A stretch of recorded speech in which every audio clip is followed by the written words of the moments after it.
अल्हम्दुलिल्लाहि रब्बिल आलमीन वल आक़िबतु लिल मुत्तक़ीन वस्सलातु वस्सलामु अला सय्यिदिल मुरसलीन। सुभान अल्लाह सुभान अल्लाह। अम्मा बाद फ़अऊज़ु बिल्लाहि मिनश शैतानिर रजीम। बिस्मिल्लाहिर्रहमानिर्रहीम। फ़क़द क़ाल अल्लाहु तबारक व तआला फ़ी शानि हबीबिहिल करीम क़द जाअकुम मिनल्लाहि नूरुन व किताबुम मुबीन सदक़ल्लाहुल अज़ीम व सदक़ रसूलुहुन नबियुल अमीनुल मतीनुल मुबीनुल मुईनुल करीम व नहनु अला ज़ालिका लमिनश शाहिदीन वश्शाकिरीन वल्हम्दुलिल्लाहि रब्बिल आलमीन। आइए हजरात, हम और आप बिला किसी ताखीर के सबसे पहले आकाए नामदार मदनी ताजदार गुंबदे खजरा में आराम फरमाने वाले आका दोनों आलम के मालिको मुख्तार जनाब मुहम्मदुर रसूलुल्लाह सल्लल्लाहु अलैहि वसल्लम की बारगाह रिसालत में दुरूद शरीफ का हदिया निछावर करें। पढ़ें बावाज़े बुलंद अल्लाहुम्मा सल्लि अला सय्यिदिना व मौलाना मुहम्मदिन मुबारक वसल्लिम सलातन व सलामुन अलैका या रसूलल्लाह या हबीबल्लाह सल्लल्लाहु तआला अलैहि वसल्लम। हुजूर अलैहि सलातु वस्सलाम की शान में आला हजरत इमाम अहमद रजा खां फाजिल बरेलवी रदियल्लाहु ताला अन्हु इरशाद फरमाते हैं कि सुबह तैबा में हुई बढ़ता है बाड़ा नूर का, सुबह तैबा में हुई बढ़ता है बाड़ा नूर का, सदका लेने नूर का आया है तारा नूर का, सुभान अल्लाह, सदका लेने नूर का आया है तारा नूर का। और आगे इरशाद फरमाते हैं तेरी नस्ले पाक में है बच्चा बच्चा नूर का, तेरी नस्ले पाक में है बच्चा बच्चा नूर का, और तू है आईने नूर तेरा सब घराना नूर का, सुभान अल्लाह, नूर तेरा सब घराना नूर का। और आगे इरशाद फरमाते हैं मैं गदा तू बादशाह भर दे पियाला नूर का, मैं गदा तू बादशाह भर दे पियाला नूर का, नूर दिन दोना तेरा दे डाल सदका नूर का, सुभान अल्लाह। ये जिस आयत करीमा पढ़ने का मैंने शरफ हासिल किया है, रब्बे कायनात इरशाद फरमाता है क़द जाअकुम मिनल्लाहि नूरुन व किताबुम मुबीन। तहकीक के तुम्हारे पास आई जाअकुम मिनल्लाहि नूर, नूर से मुराद रोशनी, तहकीक के तुम्हारे पास आई एक रोशनी व किताब मुबीन और चैलेंज करने वाली किताब। अब इससे मतलब क्या निकलता है? आइए आला हजरत की बारगाह में चलते हैं। अगर कोई भी मसला अगर हमारे सामने पेश आता है, दौरे हाजिर में कोई मसला ऐसा पेश आए जो कुरान मजीद में नहीं है, तो हजरात उसका हल क्या होगा? तो बेहतर हल यही है कि उसको हदीस में तलाश किया जाए। लेकिन अगर हदीस रसूल में भी नहीं है तो सवाल करते हैं कि उस मसले को कहाँ तलाश किया जाए, तो बताया जाता है उस मसले को इजमा में बताया जाए और तलाश किया जाए। अगर इजमा में भी मौजूद ना हो तो कयास की तरफ चला जाता है। लेकिन हजरात आइए, जब कयास भी मौजूद ना हो और मसाइल दुनिया में पैदा होते रहते हैं, नए नए इख्तिलाफात लोगों के सामने वाज़े होते रहते हैं, उनका हल क्या होगा? तो हजरात आला हजरत इमाम अहमद रजा खां फाजिल बरेलवी की तरह अल्लाह रब्बुल इज्जत ने हर एक दौर में हर एक वक्त में अपना अपना एक इमाम मुकर्रर किया है। क्योंकि अब नबी आने वाला नहीं है, अब दुनिया में कोई नबी नहीं आगा, क्योंकि हुजूर अलैहिस्सलातु वस्सलाम इरशाद फरमाते हैं अना खातिमुल अंबिया वला नबिय्य बादी, मैं खातिमुल अंबिया हूं और मेरे बाद कोई नबी नहीं होगा। सुभान अल्लाह सुभान अल्लाह, माशाअल्लाह। पता ये चलता है नबी के बाद कोई नबी नहीं आएगा, आखिरी नबी हुजूर सल्लल्लाहु अलैहि वसल्लम है। तो अब मसला कहाँ मिलेगा? जो दौरे हाजिर में मसाइल पेश आ रहे हैं, नारे तकबीर, नारे रिसालत, हजरत कारी मुनाजिर हुसैन साहब किबला, नारे तकबीर, नारे रिसालत, सुभान अल्लाह सुभान अल्लाह। एक बार दुरूद शरीफ पढ़ लीजिए। अल्लाहुम्मा सल्लि अला सय्यिदिना मौलाना मुहम्मदिन मुबारक वसल्लिम सलातुन व सलामुन अलैका या रसूलल्लाह सल्लल्लाहु अलैहि वसल्लम। तो बात चल रही थी हुजूर अलैहिस्सलातु वस्सलाम के बाद कोई नबी नहीं आएगा। हजरत मूसा आए, उनके बाद भी इम्कान था कोई ना कोई नबी जरूर आएगा। हजरत ईसा आए, उनके बाद भी इम्कान था कोई ना कोई नबी जरूर आएगा। सबसे पहले हजरत आदम आए, उनके बाद भी इम्कान था कोई ना कोई नबी जरूर आएगा। लेकिन जब मूसा की उम्मतियों ने जाना कि आखिरी नबी कोई और नहीं बल्कि वो मुहम्मदुर रसूलुल्लाह है, तो उन्होंने तौरात में पढ़ा, ज़बूर में पढ़ा, इंजील में पढ़ा, और वो यही लफ्ज था आखिरी नबी जो आने वाला है वह मुबश्शिरन बिरसूलिन याती मिन बाद इस्मुहु अहमद, यानी जो आखिरी नबी आने वाला है उसका नाम अहमद होगा। सुभान अल्लाह, वाह वाह वाह, जिंदाबाद जिंदाबाद। सवाल करते हैं कि बताएं फिर किसकी बारगाह में जाते हैं? तो हज़रात अल्लाह रब्बुल इज्जत कोई ना कोई वली पैदा फरमाता है, क्योंकि हुजूर अलैहिस्सलातु वस्सलाम इरशाद फरमाते हैं उलमा उम्मती का अंबिया बनी इसराइल, मेरी उम्मत के उलमा बनी इसराइल के नबियों की तरह हैं। तो कभी जवाब देते हुए इमाम आजम सामने आते हैं, कभी जवाब देते हुए गौसुल अक़वास कुतुबुल अक़ताब हुजूर शेख अब्दुल कादिर जिलानी सामने आते हैं, कभी जवाब देते हुए ख्वाजे पाक ख्वाजे अजमेरी सामने आते हैं। लेकिन हजरात, जब दौरे हाजिर में मसाइल पैदा हुए और दुनिया के लोगों ने हुजूर अलैहिस्सलातु वस्सलाम पर एतराज उठाए और कहा हुजूर को इल्म गैब नहीं है, हुजूर को अपने जैसा कहा, और लोगों ने यहाँ तक कह दिया शैतान का इल्म नस्से क़ती से साबित है। लेकिन बता दीजिए हुजूर का इल्म कौन से नस्से क़ती से साबित है? और यहाँ तक कह दिया कि हुजूर का ख्याल आने से नमाज टूट जाती है। आइए आला हजरत की बारगाह में चलते हैं, उन्हीं से पूछते हैं क्या हुजूर का ख्याल आने से नमाज टूट जाती है? क्या हुजूर को दीवार के पीछे का इल्म नहीं है? तो आला हजरत कितना शानदार इरशाद फरमाते हैं, सबसे औला व आला हमारा नबी, सबसे बाला वो बाला हमारा नबी, अपने मौला का प्यारा हमारा नबी। और आगे इरशाद फरमाते हैं दोनों आलम का दूल्हा हमारा नबी। और इरशाद फरमाते हैं लोगों ने कहा कि बताएं सबसे अफजल कौन है, सबसे अफजल अंबिया में कौन है? तो आला हजरत इरशाद फरमाते हैं खल्क से औलिया, औलिया से रसूल, खल्क से औलिया, औलिया से रसूल, और रसूलों से आला हमारा नबी, और रसूलों से आला हमारा नबी। और आगे इरशाद फरमाते हैं गमज़दों को रज़ा मुज़दा दीजिए के है, गमज़दों को रज़ा मुज़दा दीजिए के है, बेकसों का सहारा हमारा नबी।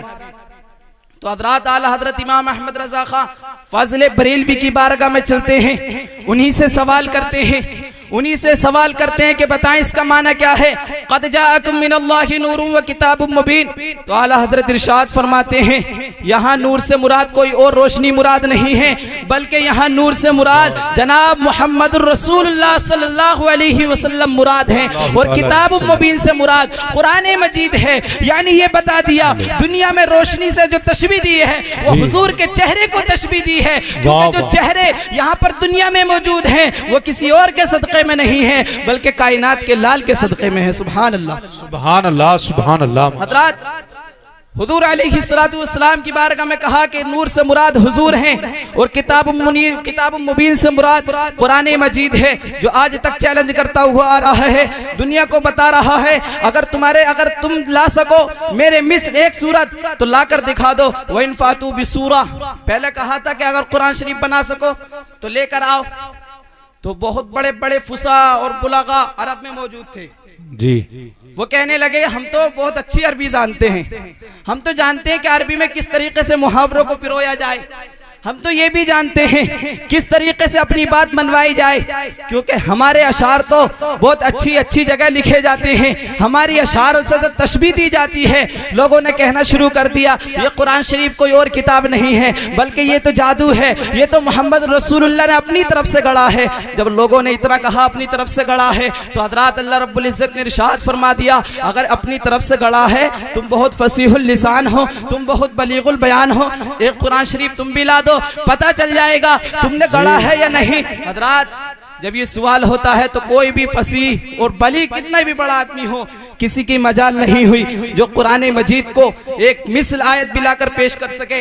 यहाँ तक कि एक बहुत बड़ा बलीगुल लिसान और फसीहुल बयान, उसकी बारगाह में उलमाए किराम जाते हैं, वहाँ के बहुत बड़े बड़े और आवाम भी जाती है, और जाने के बाद अर्ज करती है आप बहुत अच्छी अरबी जानते हैं, आप बहुत अच्छी अरबी जानते हैं, आपसे मेरा एक ही सवाल है, वो ये है कि आपके अहलो अयाल का खर्चा 1 महीने तक हम उठाएंगे और साथ ही साथ आपकी जो परेशानियां होंगी उसका भी हल हम करेंगे और आपका जो खर्चा होगा उसका भी हम ही उठाएंगे। लेकिन शर्त यह है कि आपको कुरान शरीफ के मिसल एक आयत बनाकर पेश करनी होगी। उससे कहा कि आपको कुरान के मिसल एक आयत बनाकर पेश करनी होगी। हजरात वो कहता है ठीक है, ये तो आम बात है, मैं बना सकता हूँ आयत करीमा, मैं बहुत आयत करीमा बना सकता हूँ, लेकिन शर्त यही है कि अहलो अयाल का खर्चा तुम्हें देखना होगा, 1 महीने तक मेरे घर को तुम्हें चलाना होगा। वो कहते हैं ठीक है। हजरात वो बंदा कमरे में बंद हो जाता है और उसके बाद बहुत से कागजात को उसके सामने ला दिया जाता है, कलम को ला दिया जाता है, वो कुरान शरीफ को खोलता है, आयतें पढ़ता है, कभी काफ पढ़ता है, कभी नून पढ़ता है, कभी काफ हा या आइन स्वाद पढ़ता है, कभी अलिफ लाम मीम पढ़ता है, कभी अलिफ लाम रा पढ़ता है, बहुत सी आयतों को पढ़ता है, लेकिन उनका जवाब नहीं मिल पाता है। हजरात वो करता क्या है, आयत को उसके मिसल कुरान के मिसल लिखता है और लिखने के बाद जब आयत उसके मुताबिक नहीं बैठती है तो कागज को फाड़ देता है। ऐसे ही करता हुआ 1 महीना गुजर जाता है। अवाम और उलमा उसकी बारगाह में जाते हैं कि चलें उसके पास चलते हैं, उसने कुरान शरीफ के मिसल कोई ना कोई आयत बनाकर पेश कर दी होगी।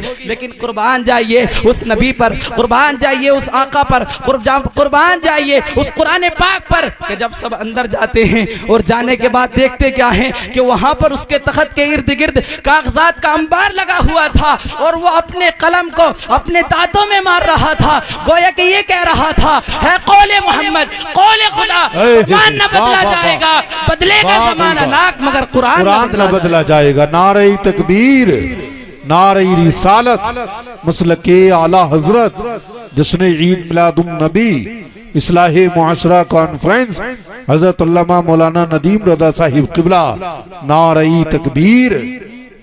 हजरात बहुत आसान होता है आज बहुत हुजूर की शान में बोलना, बहुत आसान होता है। कोई कह देता हुजूर हमारे मिसल हैं, जो दिमाग हमारे अंदर है वो हुजूर के अंदर भी है। तो हजरात उनसे एक ही सवाल कीजिए, हुजूर कहीं पढ़े लिखे नहीं थे, हुजूर को उम्मी कहा जाता है। उम्मी का मतलब ये है आपका कोई उस्ताद नहीं है, आपका कोई मदरसा नहीं है, आपने कहीं टीचिंग नहीं की है। तो हजरात अगर आप हुजूर की तरह अपने आप को बताते हैं, एक कुरान शरीफ आप भी बयान कर दो, एक कुरान शरीफ आप भी ले आओ ताकि हमें पता चल जाए आप हुजूर के मिसल हो, आप हुजूर के मिसल अपने आप को बताते हो। अपनी उंगली के इशारे से चांद के 2 टुकड़े कर दो, हम समझ जाएंगे हुजूर आपकी तरह हैं। अगर आप हुजूर की तरह कहते हैं, आप डूबे हुए सूरज को वापस पलटा दो, हम समझ जाएंगे आप हुजूर की तरह हैं। अगर आप अपने आप को हुजूर की तरह मानते हैं, आपसे एक ही सवाल है, हुजूर मुर्दों को जिंदा फरमा देते थे, हुजूर का आलम ये था, हैवानात आपको सलाम करते थे, जमातात आपको सलाम करते थे, शजर और दरख्त आपको सलाम करते थे। आओ कोई दरख्त अपने सामने ले आओ और उससे कहो कि मुझ पे सलाम पड़े। है कोई ऐसा दरख्त? नहीं मिलेगा। क्यों नहीं मिलेगा? क्योंकि वो हुजूर की तरह नहीं है। हुजूर से जब कहा अबू जहल ने कि ये बता मेरी मुट्ठी में क्या है, तो हुजूर ने क्या कहा था? नहीं, मैं नहीं बताऊंगा मैं कौन हूँ, बल्कि जो मुट्ठी में मौजूद है यही बताएगी कि मैं कौन हूँ। और उस किंकड़िया ने क्या पढ़ा था? उसका जवाब क्या था? ला इलाहा इल्लल्लाह मुहम्मदुर रसूलुल्लाह, यानी अल्लाह के सिवा कोई माबूद नहीं और मुहम्मदुर रसूलुल्लाह अल्लाह के सच्चे और प्यारे रसूल हैं। सुभान अल्लाह। तो इनसे यही सवाल किया जाए, शफाअत के मसले में सवाल किया जाए। लोग कहते हैं हुजूर को शफाअत का कोई हक नहीं है। जैसे हम कयामत के दिन मारे मारे पड़े होंगे, नफसी नफसी का आलम होगा, हर शख्स यही पुकार रहा होगा, काश मुझको बख्श दिया जाए, काश मेरी मगफिरत कर दी जाए, काश मेरे गुनाहों को आमाल में तब्दील कर दिया जाए और वो आमाल भी नेक आमाल हो। तो हजरात कुछ हजरात ये कहते हैं हुजूर शफाअत नहीं कर सकते, कयामत के दिन हुजूर शफाअत नहीं कर सकते। वो इसलिए कहते हैं कि हुजूर तो मट्टी में मर के मट्टी में मिल गए और जब मट्टी में मर के मिल गए माज़अल्लाह, तो अब वो शफाअत कैसे कर सकते हैं। लेकिन आइए आला हजरत की बारगाह में चलते हैं, उन्हीं से सवाल करते हैं क्या हुजूर शफाअत करेंगे या नहीं करेंगे, क्या हुजूर हमारी उम्मतियों की शफाअत करेंगे या नहीं करेंगे। तो आला हजरत इरशाद फरमाते हैं पेश हक मुस्ता शफाअत का सुनाते जाएंगे, पेश हक मुस्ता शफाअत का सुनाते जाएंगे और बेशक। आप रोते जाएंगे और हमको हंसाते जाएंगे, आप रोते जाएंगे और हमको हंसाते जाएंगे। और आगे इरशाद फरमाते हैं, लोग ये कहते हैं हुजूर के इख्तियार में कुछ नहीं है, हुजूर कुछ नहीं कर सकते। आइए आला हजरत की बारगाह में चलते हैं, उन्हीं से सवाल करते हैं, हुजूर कुछ कर सकते हैं या नहीं कर सकते? हुजूर कायनात को बदल सकते हैं या नहीं बदल सकते? आला हजरत इरशाद फरमाते हैं, वो साते दी है खुदा ने दामने महबूब को, वो साते दी है खुदा ने दामने महबूब को। जुर्म खुलते जाएंगे और वो छुपाते जाएंगे, जुर्म खुलते जाएंगे और वो छुपाते जाएंगे। और जो लोग ये कहते हैं नबी को हमारी तरह इल्म है, उनके लिए भी इरशाद फरमाते हैं, खाक हो जाएं अदू जलकर मगर हम तो रजा, खाक हो जाएं अदू जलकर मगर हम तो रजा। दम में जब तक दम है जिक्र उनका सुनाते जाएंगे, दम में जब तक दम है जिक्र उनका सुनाते जाएंगे। और जो लोग कहते हैं कि हुजूर मर के मिट्टी में मिल गए, वो किसी चीज के मालिक मुख्तार नहीं है, उनके लिए भी इरशाद फरमाते हैं, हश्र तक डालेंगे हम पैदाइशे मौला की धूम, हश्र तक डालेंगे हम पैदाइशे मौला की धूम। मिथले फारस नजद के किले गिराते जाएंगे, मिथले फारस नजद के किले गिराते जाएंगे। बहुत जल्दी अपनी तकरीर को खत्म करता हूँ, क्योंकि बहुत से उलमा इकराम यहाँ पर मौजूद हैं और उनके बयानात से भी आपको बहराबर होना है। अल्लाह रब्बुल इज्जत की बारगाह में दुआ है, अल्लाह रब्बुल इज्जत हम सबको सुनने से ज्यादा अमल करने की तौफीक अता फरमाए। और इन अशार के साथ मैं खत्म करता हूँ। हुजूर अलैहिस्सलातु वस्सलाम की शान में आला हजरत लिखते हैं, सरवर कहूँ के मालिको मौला कहूँ तुझे, सरवर कहूँ के मालिको मौला कहूँ तुझे, बाग़े खलील का गुले ज़ेबा कहूँ तुझे, बाग़े खलील का गुले ज़ेबा कहूँ तुझे। तेरे तो वस्फ़ ऐब तनाही से हैं बरी, तेरे तो वस्फ़ ऐब तनाही से हैं बरी। हैरान हूँ मेरे शाह मैं क्या क्या कहूँ तुझे, हैरान हूँ मेरे शाह मैं क्या क्या कहूँ तुझे। लेकिन रज़ा ने ख़त्म सुखन इस पे कर दिया, लेकिन रज़ा ने ख़त्म सुखन इस पे कर दिया। खालिक का बंदा खल्क़ का आका कहूँ तुझे। व आखिरु दावाना अनिल हम्दुलिल्लाहि रब्बिल आलमीन। अस्सलामु अलैकुम व रहमतुल्लाह।